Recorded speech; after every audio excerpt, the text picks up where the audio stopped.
Good morning, students. Today we are going to cover up with the second unit of green computing, which is minimizing power usage. What does power supply mean? A power supply is a basic component that supplies power to at least one electric load. Basically, it converts one type of electrical power to any another form. Like if we consider electrical power, we can generate electrical power from solar energy and as well as from mechanical energy. The major problems that we face due to the power sector are as follows. First one, there is a gap between generation and demand. As much as demand is there, we are not able to supply so much power to the people. High losses in power systems occurs due to transmission and distribution losses. Whenever the short circuit is going to take place, there is a loss of energy in some or the another form. Third one is basically lack of latest technology. In some rural areas, still they make use of electromechanical meters instead of automated meter reading. And the fourth one is there is a very less focus on the energy which is being generated from renewable energy resources.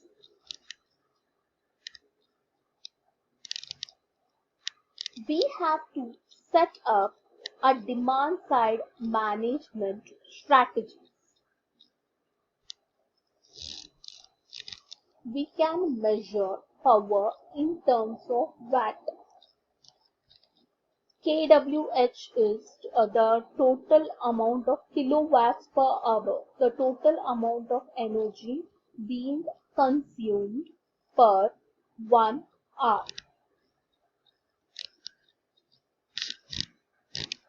Like inbuilt nowadays, all the modern operating systems that we use in our laptop or a desktop, they have inbuilt facilities which helps to decrease the power consumption by more than 50%. Whenever we are not using the PC, instead of keeping it in a standby mode, if you are going to turn off the PC or a laptop or any particular machine, it helps to reduce the power consumption. Laptop, note and PDAs consume less power than desktop applications. PDA stands for your Personal Digital Assistant. Personal Digital Assistant is like if we are using a mobile phone, smartwatch. These are the example for Personal Digital Assistant, which is going to guide the user based on his requirement.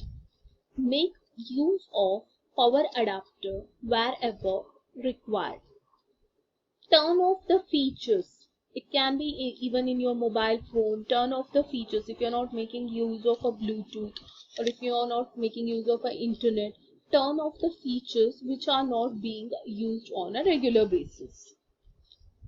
You can make use of teleworking or a telecommuting. As I have covered this particular topic in my previous lecture, telecommuting is basically working from home. The advantages of teleworking is basically working from a remote place apart from the traditional office. It helps to reduce the amount of carbon footprint that is being generated. If we are going to follow all these guidelines, It helps to increase the lifespan of electronic equipment. So it helps to reduce the disposal cost. So we can define watt as a unit of power which is named after engineer James Watt.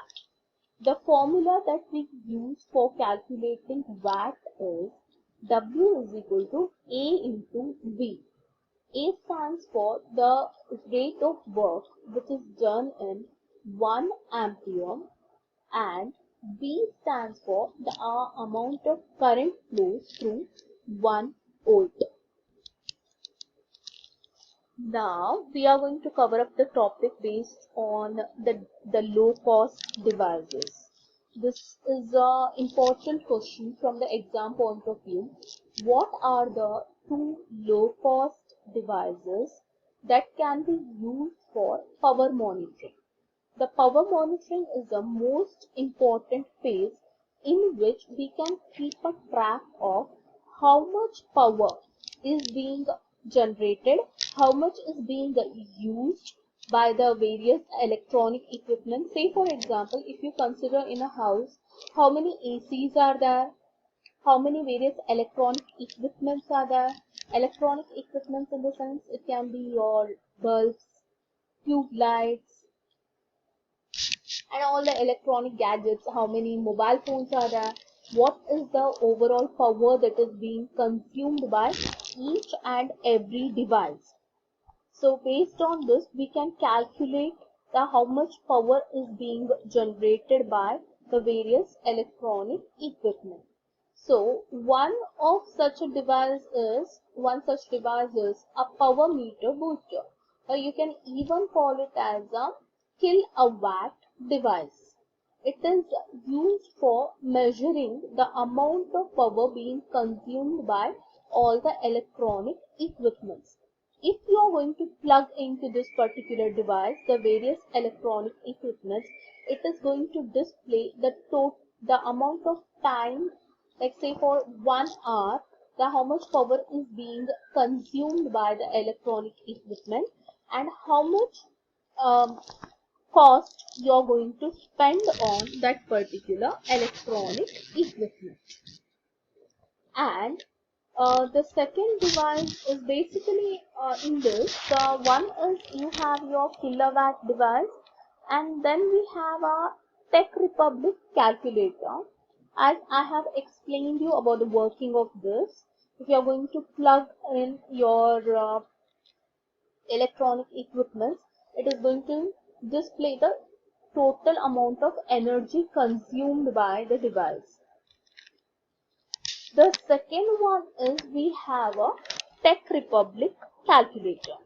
Now, as you know, Tech Republic calculator, it provides a free worksheet. Like in online, you get a free worksheet wherein you can compare the various, the energy being consumed by the various electronic equipment. Like if you're planning to purchase a laptop of one particular company, say there is the Acer laptop and there is a Dell laptop, you can compare what is the overall configuration is there and how much power is being consumed by those two electronic equipments, and then you can take a decision based on your particular requirements.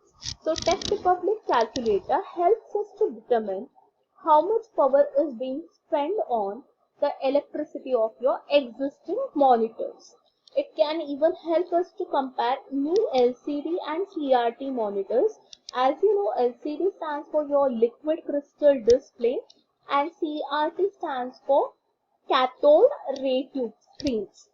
Nowadays we make use of LED, LCD. Previously they used to make use of your CRT screen.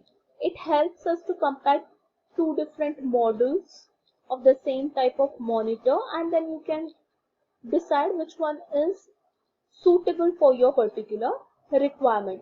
You can also compare based on different operating systems scenario. Like if I am going to keep my particular laptop in a standby mode for one particular hour, how much power is being consumed. If I'm going to keep my laptop in a sleeping mode, how much power is being consumed by the by my particular electronic equipment.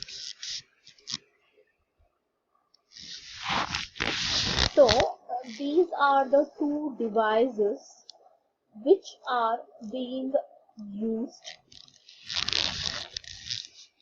to power monitor.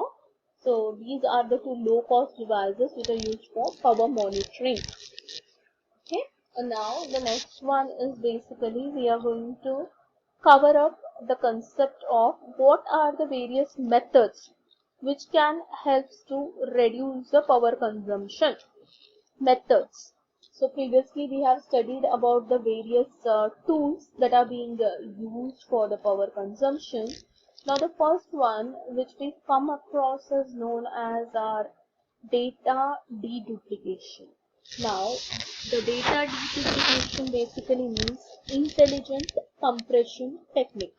Intelligent compression is basically it is going to reduce the amount of data which is being stored. As you can see, there are some letters which are displayed on the screen. Like we have the letter D 3 times, letter B is there for 4 times, letter A is there for 1 time. So we can reduce the number of times the data is being stored. Instead of storing D for 3 times, if you are going to store it for a 1 time, you can reduce the amount of data which is being required for storing the data. It helps us to reduce the storage space and it helps us to reduce the bandwidth. Thus, it helps to increase the efficiency.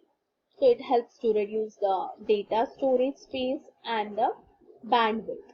So, data deduplication is also known as intelligent compression technique. Now, we are going to study what are the advantages of your data deduplication process. The first one, it helps to reduce the, as I told you, it helps to reduce the space that is required for storing the data. It reduces the need of external hardware device which are required for storing the data.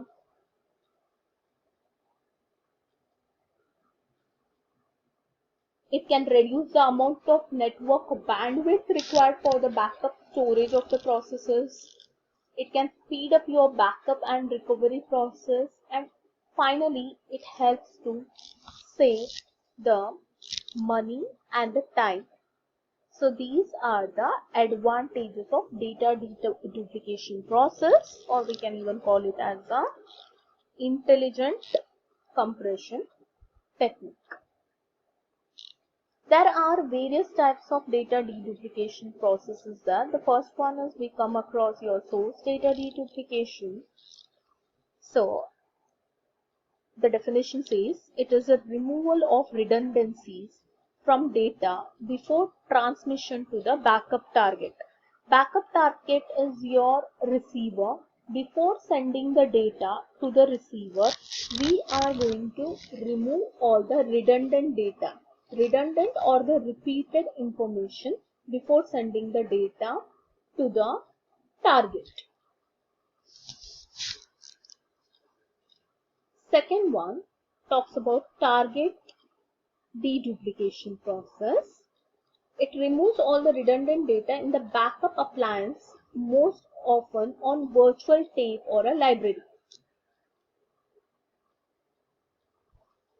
But it does not reduce the amount of data that is being sent across LAN or WAN. LAN stands for your local area network and WAN stands for your wide area network. The local area network can be the basically the local area network is which can cover the maximum of 2 to 3 kilometers, like can be in a campus or within one particular room or a building. Then we come across your WAN. WAN stands for your wide area network. Wide area network is we are making use of the internet. It is an example for your wide area network. The best example for your LAN is which